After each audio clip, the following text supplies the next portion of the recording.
Everyone welcome to Santoshi's kitchen. సంతోషి కిచెన్లో ఇవాళ డిన్నర్ స్పెషల్ ఏంటో చూద్దామా.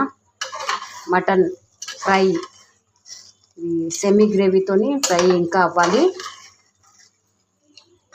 వైట్ రైస్ అండ్ మధ్యాహ్నం చేసింది గోంగూర పప్పు ఉంది. టుడే స్పెషల్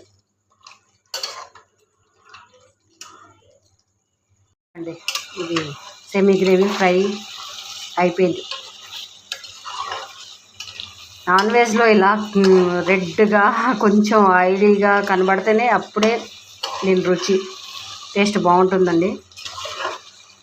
కొంచెం దీంట్లో పడుతుంది ఆయిల్, మనం ఆయిల్ కొంచెం తక్కువ వేసినా కానీ దాంట్లో నుంచే వస్తుంది కాబట్టి ఇదే అసలైన నాన్ వెజ్ కలర్.